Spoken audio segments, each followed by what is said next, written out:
یو کس وایي چې ما اوریدلی دي چې د حضرت مولانا زکریا رحمه الله په کتاب فضائل اعمال کې ډیر واقعات هغه غلط دي او ډیر احادیث پکې ضعیف دي. آیا دا خبره رښتیا ده؟ دا خبره غلطه ده. د حضرت شیخ رحمه الله په کتاب کې واقعات غلط، دا خبره بالکل غلطه ده، نشته. دویم پاغه کې احادیث ضعیف دي، دا خبره ټیک ده. ټول احادیث ضعیف نه دي، صحاح پکشتا، حسان پکشتا، ضعیف هم پکشتا. البته کتاب نم فضائل اعمال لے، اگر که حضرت شیخ رحمه الله دا نم د دې نو یې، لیکن فضائل یو احکام دی یو فضائل دی. د فضائل په باب کې ضعیف روایت باندې عمل کولای شي، ځکه چې دا یو حکم نه دی شرعي، ستا خوښه ده. نو حضرت شیخ رحمه الله هغه کې چې کوم حدیث وروړي که ضعاف هم وي هغه قابل عمل دي، ځکه چې د هغې تعلق د حکم سره نه دی. بله خبره زه دا عرض کوم چې تا دا پرچي لیکلي ده، تا اورېدلي دي او تا دې کې دا نه دي ویلي چې دا ما حدیث کې کتلي دي یا مې قرآن پاک کې کتلي دي یا فلانکي عالم چې هغه د حضرت شیخ رحمه الله نه غټ عالم دی هغه ماته ویلي دي، تا اورېدلي دي.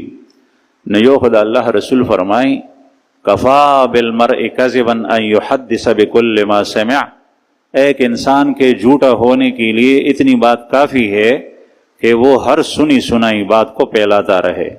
د یو انسان د دروغ د پاره دغه عمر خبره بسته. د الله رسول فرمایي چې دا سړی دروغجن دی چې څه خبره واورېده هغه بل ته دی وایي.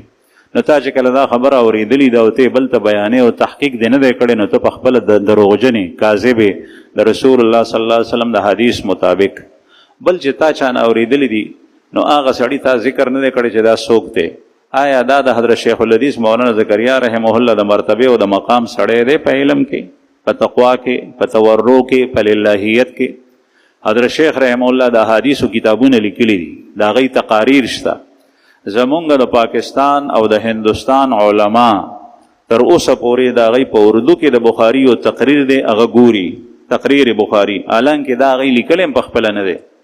مولانا سلیم الله خان رحمه الله د جامع فاروقي محتمم په دې خپلو غوږو ته ما واورېدل په جامع بن نوریه کې چې استادانو ته تپوس کولو چې موږ بخاري دپاره څه مطالعه کو، نو هغه ورته وویل چې ابھی تک میں تمام شروحات کا مطالعہ کر چکا ہوں وقتاً فوقتاً درسن درسن، لیکن میں ابھی تک اس کتاب سے مستغنی نہیں ہوں، میں اس کا مطالعہ ابھی تک جاری رکھا ہوا ہے. زه د دې کتاب نه تر اوسه پورې مستغنی نه یم. د هغه د یو تقریر نه د یو دومره غټ عالم هغه استفاده کوي. بیا د حضرت شیخ رحمه الله کتابونه دي، په هغې کې یو کتاب اوجز المسالک چې دلته مونږ کتابخانه د مخامخ ستاسو قبلې طرف ته، په دې کې هغه کتاب پروت دی د امام مالک رحمه الله د موطا شرح ده، موطا مالک، هغه کتاب دی اوجز المسالک. په عربو کې، په عجمو کې، په عربستان کې ټول علما د هغې قایل دي چې د دې غونې شرح د موطا چا نه ده لیکلي تر اوسه پورې.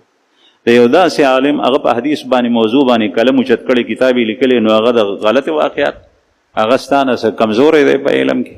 دا سوچ کول پکار دی، نو الله دا خبره کول پکار دی.